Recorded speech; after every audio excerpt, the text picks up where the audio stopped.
सत श्री अकाल जी। मैं मनदीप रिंपी हाज़र हाँ अपनी एक कहानी मैं कुछ नहीं सुनिया दे नाल। उम्मीद है कि तुहानू पसंद आवेगी। अज जदों मैं गल कर रही सां तां मैं वेख्या अपनी माँ दे मत्थे ते उभरियां होईयां तिउड़ियां अते गुस्से नाल फड़फड़ा रहे बुल अते उन्हां दियां मैनू लगातार घूरदियां अखां जिवें कह रहीआं होण हाले थक्की नहीं गल करके होर किन्नियां कु गल्लां रह गईयां। भावें मौसम ठंडा सी पर पसीने दियां बूंदां मेरी माँ दे मत्थे ते उभर रहीआं सन। अपने माँ प्यो दे अजकल बदल रहे वतीरे नूं वेख मेरियां सोचां विच भी अजीब जही हलचल मची हुई है जिहड़ी मैनूं रातां नूं चज नाल सौण भी नहीं दिंदी। मैनूं समझ नहीं आ रहा कि मेरी माँ च अचानक यह बदलाव क्यों। अगे तो मैनू फोन ते गल करन तो कदी नहीं सन रोकते, सगों आप मेरी गल करवाउंदे सन मेरी भूआ नाल। वो तो बेचारी पहला ही दुखां दी भन्नी हुई है ते हुण असी भी उस तो पासा वट लईए। मैनू तो कदे कदे अपने प्यो ते भी गुस्सा जिहा आउंदा, इंज लगदा जिवें वो भी कतराउंदे ने मेरी भूआ नाल गल करन तो। ये मेरे प्यो दी उही लाडली भैन है जिन्हों मेरा प्यो कदे मेरे नालों भी वध लाड लड़ाउंदा सी ते मैं अपने प्यो दा अपने नालों वध किसी होर नाल मोह वेख खिज जांदी सा। पर अज मेरे लिए यह सहना औखा होया पिया कि मेरी उस भूआ तो मेरे माँ प्यो ने अचानक मुख क्यों मोड़ लिया। मैनू समझ नहीं आउंदा कि अजिहा अचानक एकदम की हो गया। इन्ने गुड़े रिश्तिਆਂ ਵਿੱਚ ਇੰਨੀ विथ ਦਾ ਪੈ जाना। ਰੱਬ ਦੀ ਕਰੀ ਤਾਂ ਬੰਦਾ ਰੋ ਪਿੱਟ ਕੇ ਜਰ ਹੀ ਲੈਂਦਾ, ਪਰ ਆਪਣਿਆਂ ਦਾ ਕੀਤਾ ਧੱਕਾ ਜਰਨਾ ਬਹੁਤ ਔਖਾ ਹੁੰਦਾ। ਮੈਂ ਬਹੁਤ ਹੈਰਾਨ ਹੁੰਦੀ ਆਪਣੀ ਭੂਆ ਦਾ ਚਿਹਰਾ ਵੇਖ ਕੇ ਕਿਵੇਂ ਜਰ ਗਈ ਸਾਰਾ ਕੁਝ। ਜਦੋਂ ਮੈਂ ਭੂਆ ਦੀਆਂ ਅੱਖਾਂ ਵੱਲ ਵੇਖਦੀ ਤਾਂ ਮੈਨੂੰ ਭੂਆ ਦੀਆਂ ਅੱਖਾਂ ਵਿੱਚ ਆਪਣੇ ਲਈ ਬਹੁਤ ਹੀ ਮੋਹ ਤਰਦਾ ਨਜ਼ਰ ਆਉਂਦਾ। ਭਾਵੇਂ ਭੂਆ ਦੀਆਂ ਅੱਖਾਂ 'ਚੋਂ ਪਹਿਲਾਂ ਵਾਲੀ ਚਮਕ नहीं रही ਜਿਹੜੀ चमक लाली वीरे दे हुंदियां हुंदी सी। लाली वीरे च भूआ दी जान वसदी सी। भूआ भी वीरे दे मगर मगर तुर आई सी आस्ट्रेलिया, ये सोच के कि वीरा खबरे रोटी खांदा भी है चज नाल कि नहीं। कहंदी सी अपने हत्थां नाल पका के दिया करांगी गर्मा गर्म रोटियां, पर उहनूं की पता सी जिन्हों गर्मा गर्म रोटियां देनियां ओही। मेरी भूआ इंडिया तो आस्ट्रेलिया आई हुई अजकल अपने पुत के घर ठहरी हुई है। पुत ओही पुत जेड़ा कदों दा सिवियां दी राख च रल गया। इक्को एक पुत सी मेरी भूआ दा, 24 सालां दा गभरू। मेरी भूआ ने तो अपनी सारी उम्र ही अपने उस पुत बारे सोच सोच के कढ़ दित्ती। सोचदी सी अपने पुत नूं विआह के नौं वाली बन जाऊंगी ते फिर पोते पोतियां च खेडदी खेडदी अपने हंडाए दुखां नूं किहने चेते रखना। पर बेचारी नूं की पता सी ऐनी माड़ी तां रब किसी दुश्मन नाल भी ना करे। सोच के मेरे बुल कद मेरे दंदां विच टुके जांदे। मेरी भूआ जिहड़ी मसां ही 28 कुछ वरियां दी सी जदों उहदे नाल लावां लेण वाले दियां साहां दियां तंदां टुट गईयां। भूआ नूं मिंट नहीं लग्या सुहागन तो विधवा होण च। वो तो उदन बड़ी खुश सी क्योंकि 5 वरे हो गए सन भूआ नूं फुफ्फड़ दे लड़ लग्या। इन्हां 5 वरियां च उन्हें अपने पति नाल कदे लड़ के नहीं सी वेख्या। फुफ्फड़ जी भी भूआ दी हर हाँ च हाँ मिलाउंदे। बहुत गूढ़ा प्यार सी इन्हां दोहां च, शायद इन्ना कोई सी। उस शाम भूआ उड़ीक रही सी अपनी खुशियां नूं अपने जीवन साथी नूं, पर भूआ नूं की पता सी कि यह उड़ीक उमरां दी उड़ीक बन के रह जानी। उस शाम भूआ दी जिंदगी च अजिहा हनेरा पसरिया जिहड़ा भूआ दी जिंदगी च पक्के पैर पसार के बैठ गया। उस दिन घर फुफ्फड़ जी नहीं आए, उन्हां दी लाश ही आई। लाश भी इस हालत विच जिसनूं वेख्या भी नहीं सी जा सकदा। कहंदे कोई ट्रक वाला दरड़ के चलिया गया सी। भूआ दियां खुशियां उस दियां सदरां नूं ते उस दे सुपनियां नूं भी। फुफ्फड़ जी दे तुर जाण मगरों भूआ जिवें पत्थर बन गई होवे। उसनूं कोई सुध बुध नहीं सी रहिंदी। ਬੀਬੀ ਦੱਸਦੀ ਹੁੰਦੀ, ਜਦੋਂ ਭੂਆ ਦੀ ਕੁੜੀ ਮਹਿਕ ਮਸਾਂ ਹੀ ਢਾਈਆਂ ਕੁ ਸਾਲਾਂ ਦੀ ਸੀ ਤੇ ਲਾਲੀ ਵੀਰਾ 4 ਕੁ ਸਾਲਾਂ ਦਾ। ਮੇਰੇ ਦਾਦਾ ਦਾਦੀ ਤੇ ਮੇਰੀ ਭੂਆ ਦੇ ਰੱਬ ਵਰਗੇ ਸੱਸ ਸਹੁਰੇ ਨੇ ਬਥੇਰਾ ਜ਼ੋਰ ਲਾਇਆ ਕਿ ਦੁਬਾਰਾ ਭੂਆ ਦੀ ਜ਼ਿੰਦਗੀ ਵਿੱਚ ਖੁਸ਼ੀਆਂ ਦੇ ਰੰਗ ਭਰੇ ਜਾਣ। ਪਰ ਭੂਆ ਹਮੇਸ਼ਾ ਆਖਦੀ, ਜਦੋਂ ਇੱਕ ਵਾਰ ਜ਼ਿੰਦਗੀ ਦੇ ਸਾਰੇ ਰੰਗ ਉੱਡ ਜਾਣ ਤੇ ਫਿੱਕੇ ਹੋਏ ਰੰਗਾਂ 'ਚ ਕੋਈ ਹੋਰ ਰੰਗ ਨਹੀਂ ਜੱਚਦਾ। ਫਿੱਕੇ ਰੰਗਾਂ ਨਾਲ ਸਾਂਝ ਪਾ ਕੇ ਹੀ ਮੈਂ ਆਪਣੀ ਜ਼ਿੰਦਗੀ ਕੱਢ ਲੈਣੀ, ਨਾਲੇ ਸੁੱਖ ਨਾਲ ਮੈਨੂੰ ਕਾਹਦਾ ਘਾਟਾ। ਰੱਬ ਨੇ ਇੱਕ ਧੀ ਤੇ ਪੁੱਤ ਦਿੱਤਾ, ਉਹਨਾਂ ਨਾਲ ਹੀ ਮੇਰੀ ਜ਼ਿੰਦਗੀ ਦੇ ਰੰਗ ਭਰੇ ਜਾਣੇ। ਭੂਆ ਨੂੰ 3-4 ਵਰ੍ਹੇ ਲੱਗ ਗਏ ਆਪਣੇ ਆਪ ਨੂੰ ਸੰਭਾਲਦਿਆਂ। ਉਦੋਂ ਤੱਕ ਮਹਿਕ ਵੀ ਸਕੂਲ ਜਾਣ ਲੱਗੀ ਤੇ ਲਾਲੀ ਵੀਰਾ ਵੀ ਤੀਜੀ ਜਮਾਤ 'ਚ ਹੋ ਗਿਆ। ਭੂਆ ਦੀ ਸੱਸ ਬਹੁਤ ਚੰਗੀ ਸੀ, ਉਹਨੇ ਤਾਂ ਭੂਆ ਨੂੰ ਆਪਣੀ ਧੀਆਂ ਨਾਲੋਂ ਵੀ ਵੱਧ ਪਿਆਰਿਆ। ਭੂਆ ਦਾ ਦਿਓਰ ਦਿਓਰਾਣੀ ਵੀ ਭੂਆ ਦੀ ਬਹੁਤ ਇੱਜ਼ਤ ਕਰਦੇ। ਭੂਆ ਲਈ ਉਹ ਆਪਣੇ ਭੈਣ ਭਰਾਵਾਂ ਨਾਲੋਂ ਵੀ ਵੱਧ ਸਨ। ਚੰਗੀ ਪ੍ਰਾਪਰਟੀ ਬਣਾਈ ਹੋਈ ਸੀ ਫੁੱਫੜ ਜੀ ਨੇ, ਉਹਨਾਂ ਦਾ ਕੰਮ ਧੰਦਾ ਬਹੁਤ ਚੰਗਾ ਸੀ, ਪਰ ਦਿਓਰ ਨੇ ਕਦੀ ਵੀ ਉਹਨਾਂ ਦੀ ਕਿਸੇ ਵੀ ਪ੍ਰਾਪਰਟੀ ਤੇ ਕੋਈ ਹੱਕ ਨਾ ਜਤਾਇਆ। ਸ਼ਹਿਰ ਵਿੱਚ 3 ਦੁਕਾਨਾਂ ਕਿਰਾਏ ਤੇ ਚੜਾਈਆਂ ਹੋਈਆਂ ਸਨ ਤੇ ਇੱਕ ਕੋਠੀ ਵੀ ਖਰੀਦੀ ਹੋਈ ਸੀ। ਕੋਠੀ ਵੀ ਕਿਰਾਏ ਤੇ ਚੜਾ ਦਿੱਤੀ ਗਈ। ਦੁਕਾਨਾਂ ਅਤੇ ਕੋਠੀ ਦੇ ਕਿਰਾਏ ਵੱਲ ਵੀ ਕਦੇ ਕਿਸੇ ਨੇ ਝਾਕ ਨਾ ਰੱਖੀ ਔਰ ਰੁਪਏ ਆਏ ਮਹੀਨੇ ਭੂਆ ਦੇ ਹੱਥ ਤੇ ਧਰੇ ਜਾਂਦੇ। ਭੂਆ ਦੇ ਸਹੁਰੇ ਨੇ ਘਰ ਦਾ ਤੇ ਬੱਚਿਆਂ ਦੀ ਪੜ੍ਹਾਈ ਦਾ ਖਰਚ ਆਪੇ ਚੁੱਕਿਆ ਹੋਇਆ ਸੀ। ਭੂਆ ਨੂੰ ਘਰ 'ਚ ਕਿਸੇ ਚੀਜ਼ ਦੀ ਕਮੀ ਨਹੀਂ ਸੀ, ਪਰ ਇੱਕੋ ਇੱਕ ਕਮੀ ਸੀ ਜਿਹੜੀ ਕਦੇ ਪੂਰੇ ਨਹੀਂ ਸੀ ਹੋ ਸਕਦੀ, ਕਿਉਂਕਿ ਜੀਆਂ ਦਾ ਘਾਟਾ ਕਦੇ ਨਾ ਪੂਰਾ ਹੋਣ ਵਾਲਾ ਘਾਟਾ ਹੁੰਦਾ ਹੈ। ਭੂਆ ਹਾਲੇ ਜੀਣਾ ਸਿੱਖ ਹੀ ਰਹੀ ਸੀ ਮਹਿਕ ਅਤੇ ਲਾਲੀ ਨੂੰ ਵੇਖ ਕੇ, ਪਰ ਸ਼ਾਇਦ ਜ਼ਿੰਦਗੀ ਨੂੰ ਭੂਆ ਦਾ ਜਿਉਣ ਦਾ ਇਹ ਢੰਗ ਵੀ ਪਸੰਦ ਨਾ ਆਇਆ। ਇੱਕ ਹੋਰ ਚੰਗਿਆੜੀ ਬੈਠੀ ਹੋਈ ਸੀ ਭੂਆ ਦੇ ਲੇਖਾਂ ਦੇ ਕੋਲ, ਜਿਹੜੀ ਬੇਵਕਤ ਮੱਚ ਗਈ ਇੱਕ ਵਾਰ ਫੇਰ ਭੂਆ ਦੀਆਂ ਖੁਸ਼ੀਆਂ ਤੇ ਸੱਥਰ ਵਿਛਾਉਣ ਲਈ। ਇਸ ਵਾਰ ਕਿਸਮਤ ਨੇ ਭੂਆ ਦੇ ਲੇਖਾਂ ਵਿੱਚੋਂ ਧੀ ਨਾਂ ਦੀ ਲਕੀਰ ਵੱਢ ਪਰਾਂ ਸੁੱਟ ਦਿੱਤੀ। ਬਹੁਤ ਰੋਈ ਮੇਰੀ ਭੂਆ, ਧੀ ਲਈ ਬਹੁਤ ਤੜਪੀ, ਪਰ ਟੁੱਟੀਆਂ ਗੰਢਾਂ ਕਦੋਂ ਜੁੜੀਆਂ। ਮਹਿਕ ਦੇ ਸਾਹ ਵੀ ਪਲਾਂ ਵਿੱਚ ਧੋਖਾ ਦੇ ਗਏ ਭੂਆ ਨੂੰ। ਇੱਕ ਦਿਨ ਮਾੜਾ ਜਿਹਾ ਤਾਪ ਹੋਇਆ ਤੇ ਦੂਜੇ ਦਿਨ ਟੱਟੀਆਂ ਉਲਟੀਆਂ ਨੇ ਖਾ ਲਈ ਮਹਿਕ। ਡਾਕਟਰ ਨੇ ਮਿੰਟ ਲਾਇਆ ਨਾ ਵਿੱਚ ਸਿਰ ਮਾਰਨ ਨੂੰ, ਆਖਣ ਲੱਗਾ, ਹੁਣ ਕੁਝ ਨਹੀਂ ਬਚਿਆ ਇਹਦੇ 'ਚ, ਲੈ ਜਾਓ ਘਰ। ਬਥੇਰਾ ਰੋਈ ਮੇਰੀ ਭੂਆ। ਡਾਕਟਰ ਦੇ ਮੂਹਰੇ ਹੱਥ ਜੋੜ ਮਿੰਨਤਾਂ ਤਰਲੇ ਕਰਨ ਲੱਗੀ ਕਿ ਮੇਰੀ ਧੀ ਨੂੰ ਬਚਾ ਲਓ, ਤੇ ਡਾਕਟਰ ਆਖਣ ਲੱਗਾ, ਜੇ ਕੁਝ ਹੁੰਦਾ ਇਹਦੇ ਵਿੱਚ ਤਾਂ ਅਸੀਂ ਪੂਰੀ ਵਾਹ ਲਾ ਦਿੰਦੇ, ਪਰ ਹੁਣ ਮਰੀ ਮੁੱਕੀ 'ਚ ਸਾਹ ਕਿੱਥੋਂ ਭਰੀਏ। ਮੇਰੀ ਭੂਆ ਨੇ ਪਹਾੜ ਜਿੱਡਾ ਜੇਰਾ ਕਰ ਲਿਆ, ਇਹ ਦੁੱਖ ਵੀ ਜਰ ਲਿਆ। ਹੁਣ ਉਹਦੀ ਰੂਹ ਦੀਆਂ ਤੰਦਾਂ ਉਹਦੇ ਪੁੱਤ ਨਾਲ ਵੱਜੀਆਂ ਰਹਿ ਗਈਆਂ। ਭੂਆ ਸਾਂਝ ਸਵੇਰ ਰੱਬ ਅੱਗੇ ਅਰਦਾਸਾਂ ਕਰਦੀ ਪੁੱਤ ਦੀਆਂ ਲੰਬੀਆਂ ਉਮਰਾਂ ਦੀ। ਹੋਰ ਬਚਿਆ ਵੀ ਕੀ ਸੀ ਹੁਣ ਉਹਦੇ ਕੋਲ? ਇੱਕ ਪੁੱਤ ਹੀ ਤਾਂ ਸੀ।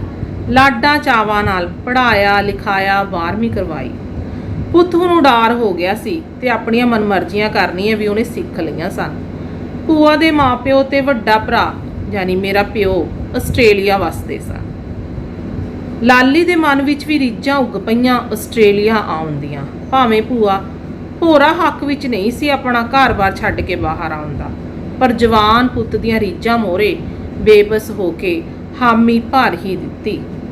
ਪਹਿਲਾ ਪੁੱਤ ਬਾਹਰ ਤੋਰਿਆ ਤੇ ਮਗਰ ਆਪ ਵੀ ਆ ਗਈ।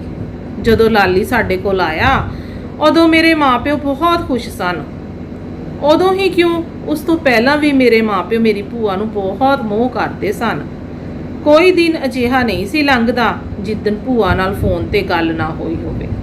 ਜਦੋਂ ਵੀ ਅਸੀਂ ਇੰਡੀਆ ਜਾਂਦੇ ਮੇਰੀ ਭੂਆ ਲਈ ਵਧੀਆ ਤੋਂ ਵਧੀਆ ਤੋਹਫੇ ਲੈ ਕੇ ਜਾਂਦੇ। ਭੂਆ ਵੀ ਮੇਰੇ ਮਾਪਿਓ ਨੂੰ ਤੇ ਮੈਨੂੰ ਆਪਣੀਆਂ ਅੱਖਾਂ ਤੇ ਬਿਠਾਈ ਰੱਖਦੀ, ਮੈਨੂੰ ਤਾਂ ਬਹੁਤਾ ਹੀ ਲਾਡ ਕਰਦੀ। ਉਦੋਂ ਮੇਰੇ ਮਾਪਿਓ ਨੂੰ ਕਦੇ ਬੁਰਾ ਨਹੀਂ ਲੱਗਿਆ, ਪਰ ਪਤਾ ਨਹੀਂ ਹੁਣ ਕੀ ਹੋ ਗਿਆ। ਹੁਣ ਜਦੋਂ ਮੇਰੀ ਭੂਆ ਮੇਰੇ ਨਾਲ ਲਾਡ ਨਾਲ ਗੱਲਾਂ ਕਰਦੀ ਤੇ ਮੈਨੂੰ ਵੀ ਉਹਦੇ ਤੇ ਮੋਹ ਆਉਂਦਾ, ਤਾਂ ਮੇਰੇ ਮਾਪਿਓ ਦੀਆਂ ਅੱਖਾਂ ਵਿੱਚ ਮੈਨੂੰ ਅਜੀਬ ਜਿਹੇ ਡਰ ਦੇ ਪਰਛਾਵੇਂ ਨਜ਼ਰ ਆਉਣ ਲੱਗਦੇ। ਮੈਂ ਆਪਣੇ ਮਾਪਿਓ ਤੋਂ ਕਿੰਨੀ ਵਾਰ ਪੁੱਛ ਚੁੱਕੀ ਹਾਂ ਕਿ ਆਖਿਰ ਅਜਿਹਾ ਕੀ ਹੋ ਗਿਆ, ਤੁਸੀਂ ਭੂਆ ਤੋਂ ਕਿਉਂ ਮੂੰਹ ਵੱਟ ਰਹੇ ਹੋ? ਉਹ ਵਿਚਾਰੀ ਤਾਂ ਪਹਿਲਾਂ ਹੀ ਰੱਬ ਦੀ ਮਾਰੀ ਹੋਈ, ਪਰ ਤੁਸੀਂ ਉਸ ਨਾਲੋਂ ਆਪਣਾ ਤੇ ਮੇਰਾ ਮੋਹ ਤੋੜ ਕੇ ਉਸ ਨੂੰ ਮੌਤ ਤੋਂ ਪਹਿਲਾਂ ਹੀ ਕਿਉਂ ਮਾਰਨਾ ਚਾਹੁੰਦੇ ਹੋ? ਪਰ ਉਹਨਾਂ ਕੋਲ ਮੇਰੀ ਕਿਸੇ ਗੱਲ ਦਾ ਕਦੇ ਕੋਈ ਜਵਾਬ ਨਾ ਹੁੰਦਾ। ਜਵਾਬ ਤਾਂ ਬੀਬੀ ਤੇ ਬਾਪੂ ਜੀ ਕੋਲ ਵੀ ਨਹੀਂ। ਫਿਰ ਕਿਹਨੂੰ ਪੁੱਛਾਂ ਮੈਂ? ਮੈਨੂੰ ਕੁਝ ਸਮਝ ਨਹੀਂ ਆਉਂਦਾ। ਭੂਆ ਨੇ ਲਾਲੀ ਨੂੰ ਸਾਡੇ ਕੋਲ ਭੇਜਿਆ, ਪਰ ਛੇਤੀ ਹੀ ਲਾਲੀ ਨੂੰ ਪਾਪਾ ਨੇ ਵੱਖਰਾ ਘਰ ਲੈ ਕੇ ਦੇ ਦਿੱਤਾ। ਬੀਬੀ ਤੇ ਬਾਪੂ ਜੀ ਵੀ ਲਾਲੀ ਨਾਲ ਰਹਿਣ ਲੱਗੇ। ਆਖਿਰ ਨਾਨਾ ਨਾਨੀ ਸਨ ਲਾਲੀ ਦੇ, ਇੰਜ ਦੋਤੇ ਨੂੰ ਕਿਵੇਂ ਇਕੱਲਾ ਛੱਡ ਸਕਦੇ ਸਨ? ਤੇ ਭੂਆ ਵੀ ਆ ਗਈ ਆਪਣੇ ਪੁੱਤ ਕੋਲ। ਜ਼ਿੰਦਗੀ ਸੋਹਣੀ ਤੁਰ ਪਈ। ਭੂਆ ਦੇ ਦਿਓਰ ਦੇ ਪੁੱਤ ਦਾ ਵਿਆਹ ਆ ਗਿਆ। ਭੂਆ ਨੇ ਵਿਆਹ 'ਚ ਸਾਂਝ ਪਾਉਣਾ ਆਪਣਾ ਫਰਜ਼ ਸਮਝਿਆ ਤੇ ਆਪਣੇ ਫਰਜ਼ ਨੂੰ ਨਿਭਾਉਣ ਲਈ ਇੰਡੀਆ ਚਲੀ ਗਈ। ਲਾਲੀ ਵੀ ਮੰਗਿਆ ਹੋਇਆ ਸੀ ਤੇ ਵਿਆਹ ਦੇ ਦਿਨ ਹਲੇ ਧਰਨੇ ਸਨ, ਪਰ ਉਹਨੂੰ ਕੀ ਪਤਾ ਸੀ ਕਿ ਇਹ ਦਿਨ ਕਦੇ ਨਹੀਂ ਧਰੇ ਜਾਣੇ। ਭੂਆ ਨੂੰ ਇੰਡੀਆ ਆਏ 2 ਕੁ ਦਿਨ ਹੀ ਹੋਏ ਸਨ ਕਿ ਨਾਲ ਹੀ ਖਬਰ ਆ ਗਈ ਕਿ ਲਾਲੀ ਦੇ ਸੱਟ ਲੱਗੀ। ਭੂਆ ਉਹਨੀ ਪੈਰੀ ਟਿਕਟ ਕਰਾ ਵਾਪਸ ਆ ਪਹੁੰਚੀ ਆਸਟ੍ਰੇਲੀਆ। ਇੱਕ ਵਾਰ ਫੇਰ ਮੌਤ ਜਿੱਤ ਗਈ ਤੇ ਜ਼ਿੰਦਗੀ ਹਾਰ ਗਈ। ਭੂਆ ਨੂੰ ਪੁੱਤ ਨਹੀਂ, ਪੁੱਤ ਦੀ ਲਾਸ਼ ਮਿਲੀ। ਉਹ ਵੀ ਪਿਓ ਵਰਗੀ ਕਿਸਮਤ ਲਿਖਵਾ ਕੇ ਹੀ ਆਇਆ ਸੀ ਤੇ ਕਿਸਮਤ 'ਚ ਲਿਖਿਆ ਹੋਇਆ ਸੀ ਐਕਸੀਡੈਂਟ। ਭੂਆ ਦਾ ਸਭ ਕੁਝ ਲੁੱਟਿਆ ਗਿਆ ਸੀ, ਨਾ ਪੁੱਤ ਬਚਿਆ ਨਾ ਧੀ। 47 ਸਾਲਾਂ ਦੀ ਉਮਰ ਵਿੱਚ ਭੂਆ ਖਾਲੀ ਹੋ ਕੇ ਬੈਠ ਗਈ। ਭੂਆ ਦਾ ਕਿਧਰੇ ਦਿਲ ਨਹੀਂ ਸੀ ਲੱਗਦਾ। ਹੁਣ ਭੂਆ ਜੇ ਮੇਰੇ ਨਾਲ ਆਪਣੇ ਦੁੱਖ ਸੁੱਖ ਸਾਂਝੇ ਕਰਦੀ ਤਾਂ ਪਤਾ ਨਹੀਂ ਕਿਉਂ ਮੇਰੇ ਮੰਮੀ ਪਾਪਾ ਭੂਆ ਨੂੰ ਨਫ਼ਰਤ ਭਰੀਆਂ ਨਜ਼ਰਾਂ ਨਾਲ ਵੇਖਦੇ, ਜਿਵੇਂ ਉਹ ਡਰਦੇ ਕਿ ਕਿਧਰੇ ਮੈਨੂੰ ਮੇਰੀ ਭੂਆ ਉਹਨਾਂ ਕੋਲੋਂ ਖੋ ਨਾ ਲਵੇ। ਮੈਨੂੰ ਤਰਸ ਆਉਂਦਾ ਆਪਣੇ ਮਾਪਿਓ ਦੀਆਂ ਇਹਨਾਂ ਅਜੀਬ ਗੱਲਾਂ ਤੇ। ਭਲਾ ਐਦਾਂ ਵੀ ਕਦੀ ਹੋਇਆ? ਕੌਣ ਕਿਸੇ ਦੀ ਔਲਾਦ ਨੂੰ ਖੋ ਸਕਦਾ? ਮੈਂ ਚਾਹੇ ਆਪਣੀ ਭੂਆ ਨਾਲ ਲਾਡ ਕਰ ਲਵਾਂ, ਧੀ ਤਾਂ ਆਪਣੇ ਮਾਪਿਆਂ ਦੀ ਹੀ ਰਹਾਂਗੀ, ਪਰ ਕਿੰਜ ਸਮਝਾਵਾਂ? ਮੇਰੇ ਵੱਸ ਤੋਂ ਬਾਹਰ ਦੀ ਗੱਲ ਹੈ। ਤਾਂ ਮੇਰੇ ਮਾਪਿਓ ਦੇ ਰੁੱਖੇ ਵਤੀਰੇ ਤੋਂ ਦੁਖੀ ਹੋ ਭੂਆ ਇੰਡੀਆ ਚਲੀ ਗਈ। ਕੱਲੀ ਜਾਨ ਘਰ ਵੱਡ ਖਾਣ ਨੂੰ ਆਵੇ। ਭੂਆ ਮੇਰੇ ਤਾਏ ਘਰ ਚਲੀ ਗਈ। ਆਖਰ ਉਹਦਾ ਵੱਡਾ ਭਰਾ ਸੀ, ਭਰਾ ਵੀ ਜਿਹੜਾ ਬੜਾ ਮੋਹ ਦਿਖਾਉਂਦਾ ਸੀ ਆਪਣੀ ਭੈਣ ਨੂੰ। ਥੋੜੇ ਦਿਨ ਸਾਡੇ ਘਰ ਰਹਿ ਭੈਣ, ਥੋੜੇ ਦਿਨ ਸਾਡੇ ਘਰ ਰਹਿ, ਤੇਰਾ ਮਨ ਬਦਲ ਜਾਊਗਾ। ਪਰ ਭੂਆ ਨੂੰ ਕੀ ਪਤਾ ਸੀ ਕਿ ਉਹਨਾਂ ਦੀ ਨੀਅਤ ਬਦਲ ਜਾਊਗੀ। ਉਹਨਾਂ ਭੂਆ ਨੂੰ ਹੱਥ 'ਚ ਕਰ 2 ਦੁਕਾਨਾਂ ਆਪਣੇ ਨਾਂ ਕਰਾਉਣ ਨੂੰ ਦੇਰ ਨਾ ਲਾਈ। ਜਦੋਂ ਦੁਕਾਨਾਂ ਉਹਨਾਂ ਦੇ ਨਾਂ ਹੋ ਗਈਆਂ ਤਾਂ ਆਪੇ ਭੂਆ ਨੂੰ ਉਹਦੇ ਘਰ ਛੱਡ ਆਏ। ਮੁੜ ਕਿਹਨੇ ਸਾਰ ਲੈਣੀ ਸੀ? ਮੁੜ ਕਿਸੇ ਭਰਾ ਭਤੀਜੇ ਨਾ ਪੁੱਛਿਆ। ਹੁਣ ਤਾਂ ਨਾ ਭੂਆ ਦੀ ਸੱਸ ਸੀ ਨਾ ਸਹੁਰਾ, ਉਹ ਤਾਂ ਕਦੋਂ ਦੇ ਮਰ ਮੁੱਕ ਗਏ ਸਨ। ਦਿਓਰ ਦੇ ਰਾਣੀ ਭਾਵੇਂ ਬਥੇਰੇ ਚੰਗੇ ਸਨ, ਪਰ ਭੂਆ ਦਾ ਭਰੋਸਾ ਟੁੱਟ ਗਿਆ ਸੀ ਆਪਣੇ ਭਰਾ ਭਤੀਜੇ ਤੋਂ ਖਾਧੀ ਸੱਟ ਕਾਰਨ। ਇੱਧਰ ਬੀਬੀ ਬਾਪੂ ਨੂੰ ਆਪਣੀ ਧੀ ਦਾ ਫਿਕਰ ਸੀ। ਉਹਨਾਂ ਭੂਆ ਨੂੰ ਆਪਣੇ ਲਾਡਲਾ ਵਾਸਤਾ ਪਾ ਫਿਰ ਆਪਣੇ ਕੋਲ ਸੱਦ ਲਿਆ। ਜਦੋਂ ਬੀਜੀ ਬਾਪੂ ਜੀ ਨੇ ਭੂਆ ਨੂੰ ਵਾਪਸ ਸੱਦਿਆ, ਉਦੋਂ ਵੀ ਸਾਡੇ ਘਰ ਬਥੇਰਾ ਕਲੇਸ਼ ਪਿਆ। ਬੀਜੀ ਤੇ ਬਾਪੂ ਜੀ ਹੁਣ ਤਾਂ ਹੀ ਸਾਡੇ ਘਰੋਂ ਵੱਖ ਹੋ ਗਏ। ਵੱਧ ਘੱਟ ਹੀ ਆਉਂਦੇ ਨੇ ਇੱਧਰ, ਜ਼ਿਆਦਾਤਰ ਲਾਲੀ ਵੀਰੇ ਦੇ ਘਰ ਹੀ ਰਹਿੰਦੇ ਨੇ।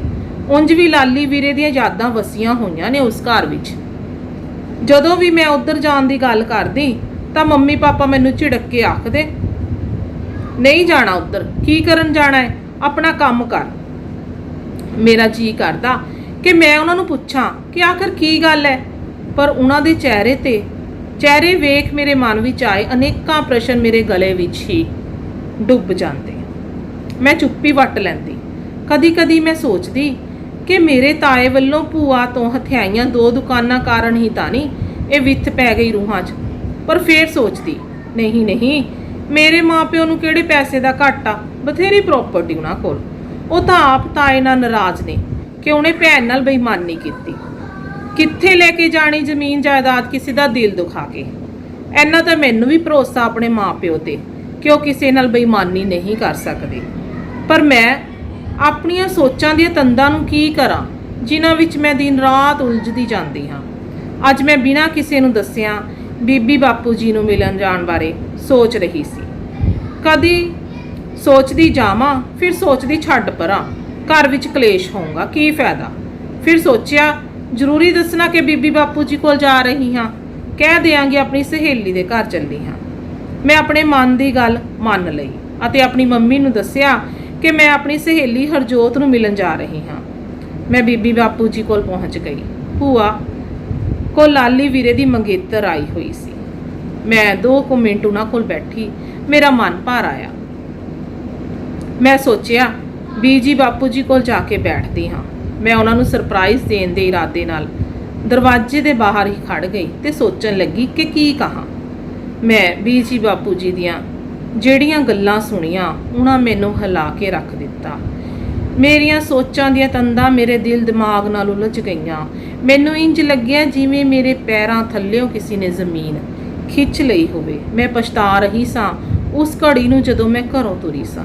ਮੇਰੇ ਸਾਹਮਣੇ ਮੇਰੀ ਜ਼ਿੰਦਗੀ ਦਾ ਇੱਕ ਬਹੁਤ ਵੱਡਾ ਭੇਤ ਖੁੱਲ੍ਹ ਗਿਆ ਸੀ, ਜਿਸ ਦਾ ਹਮੇਸ਼ਾ ਬਣਿਆ ਰਹਿਣਾ ਹੀ ਸ਼ਾਇਦ ਸਭ ਲਈ ਚੰਗਾ ਸੀ।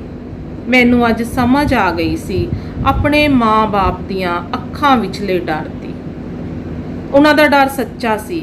ਉਹ ਡਰਦੇ ਸਨ ਮੇਰੇ ਤੇ ਉਸ ਔਰਤ ਵਿਚਲੇ ਵੱਧ ਰਹੇ ਪਿਆਰ ਨੂੰ ਵੇਖ ਕੇ ਕਿ ਮੈਂ ਕਿਤੇ ਉਸ ਔਰਤ ਕੋਲ ਹੀ ਨਾ ਚਲੀ ਜਾਵਾਂ, ਕਿਉਂਕਿ ਉਹ ਔਰਤ ਮੇਰੀ ਭੂਆ ਨਹੀਂ, ਆਪਣੀ ਕੁੱਖੋਂ ਜੰਮਣ ਵਾਲੀ ਮੇਰੀ ਮਾਂ ਹੀ ਹੈ। ਅੱਜ ਮੇਰੀਆਂ ਸੋਚਾਂ ਮਹਿਕ ਕੋਲ ਜਾ ਖੜੀਆਂ ਕਿ ਮੇਰੇ ਬਚਪਨ ਦੀਆਂ ਫੋਟੋਆਂ ਵਿਚਲੀ ਮੇਰੀ ਸ਼ਕਲ ਮਹਿਕ ਦੀਆਂ ਫੋਟੋਆਂ ਨਾਲ ਇੰਨ ਬਿਨ ਕਿਵੇਂ ਮਿਲ ਸਕਦੀ ਹੈ। ਮੈਂ ਕਦੇ ਨਹੀਂ ਸੀ ਸੋਚਿਆ ਕਿ ਮਹਿਕ ਮੇਰੀ ਭੂਆ ਦੀ ਕੁੜੀ ਨਹੀਂ ਬਲਕਿ ਮੇਰੀ ਸਗੀ ਭੈਣ ਹੈ। ਉਫ, ਹੁਣ ਵੀ ਤਾਂ ਮੈਂ ਗਲਤ ਕਹਿ ਰਹੀ ਹਾਂ। ਮਹਿਕ ਮੇਰੀ ਸਗੀ ਭੈਣ ਤਾਂ ਸੀ, ਪਰ ਇਹ ਔਰਤ ਮੇਰੀ ਭੂਆ ਨਹੀਂ, ਮੇਰੀ ਮਾਂ ਹੈ।